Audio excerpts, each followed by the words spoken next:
आदाब अर्ज है, सिंध हुकूमत ने नई सोच विचार शुरू कर दिए।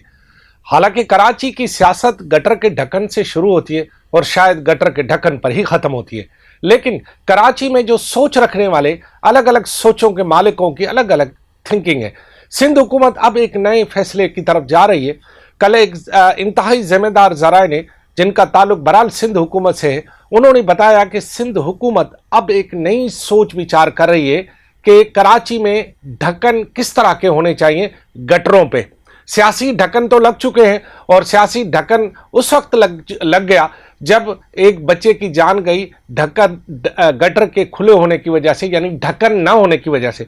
उस बच्चे की जान जाने के बाद बहुत सारे सियासी दावेदारों की सांस भी उखड़ना शुरू हो गई है और उनको भी सियासी ढक्कन तो लग चुका है, लेकिन अब देखना है कि उनकी सांसें कब रुकती हैं सियासी अंदाज में। अल्लाह न करे ज़िंदगी हर किसी की अमानत है, अल्लाह सही उनकी खैर करेगा। लेकिन ये जो सिंध हुकूमत अब नई सोच विचार कर रही है कि ना लोहे के ढक्कन हो ना पत्थर के ढक्कन हो, तो फिर गटरों पे आखिर ढक्कन कौन से होंगे? क्या लकड़ी के ढक्कन लगाए जाएंगे?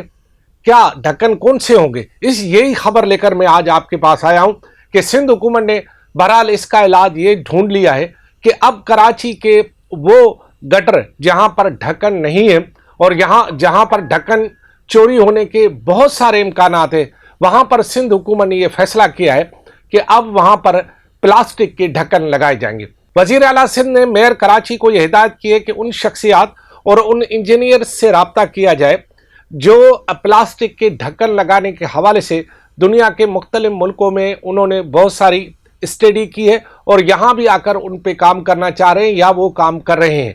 इंतहाई जिम्मेदार जराए ने यह भी बताया है कि ये जो प्लास्टिक के ढक्कन लगेंगे उस पर अगर ट्रक भी गुजर जाए तो वो टूटेंगे नहीं। अब उसके 3 तरह के फवायद बताए जा रहे हैं। एक, अगर ट्रक भी गुजर जाएगा तो वो प्लास्टिक के ढक्कन टूटेगी नहीं।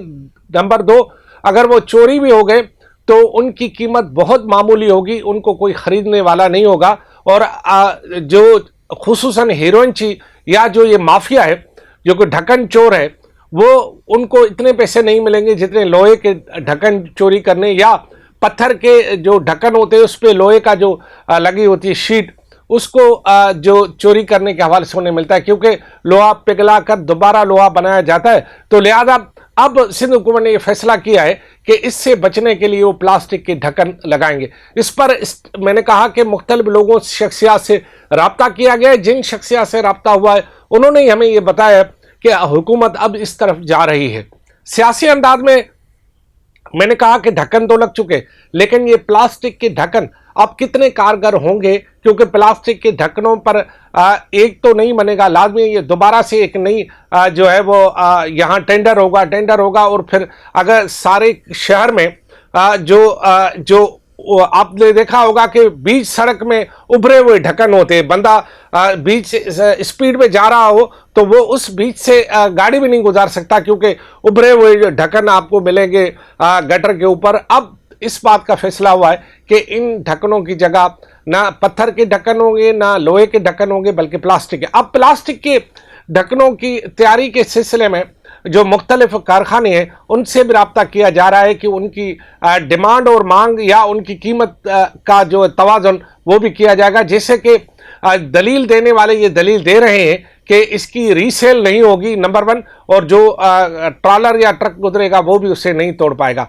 तो कराची में अब ढक्कनों का ये नया जो सिलसिला शुरू होगा, इस पर क्या अगर पहला सवाल ये कि क्या ये ख़रीदारी शफाफ होगी, दूसरा सवाल ये है कि अगर इसकी ख़रीदारी शफाफ हो भी गई तो क्या इस बात का गारंटी कौन देगा कि 100% ये ढक्कन हर उस जगह लगेंगे जहां पर ये गटर के ढक्कन नहीं है। और तीसरी बात ये कि इनका वज़न बहरहाल जो है पत्थर के ढक्कन से और लोहे के ढक्कन से हल्का होगा। क्या जो लोग चोरी करते हैं या माफियाज है या जो लोग कराची में गटर के ढक्कन इस नीयत से चोरी करते हैं कि हादसात और वाक़यात हो और फिर जो है सरकारें बदनाम हो, कोई भी हो, कोई टाउन हो, यूसी हो या केएमसी बदनाम हो या सिंध हुकूमत बदनाम हो या सिंध बदनाम हो, क्या वो माफिया अपना काम करना छोड़ देगी? क्या उस माफिया को लगाम देने के लिए भी सिंध हुकूमत ने कोई लाएअमल तैयार किया है? तो मुझे इल्म ये हुआ कि अब नए ढक्कन आ रहे हैं, तो मैंने कहा ये ढक्कन किसको लगेंगे? کیونکہ سیاسی ڈھکنوں کا تو ہمیں پتہ ہے کہ ان کو لگ چکے. اب پلاسٹک کے ڈھکن کتنے دن کیسے کارگر ہوں گے یہ بھی آزما لیتے ہیں, کیونکہ کہتے ہیں کہ دنیا میں مختلف مقامات پر یہ تجربہ کامیاب ہوا ہے. لیکن کراچی تجربہ گاہ ہے اور یہاں پر مختلف تجربے ہوتے رہے اور تجربے جاری ہے. یہ تجربہ بھی کر لیتے ہیں کہ اب کس کو کون سا ڈھکن لگے گا. خدا حافظ.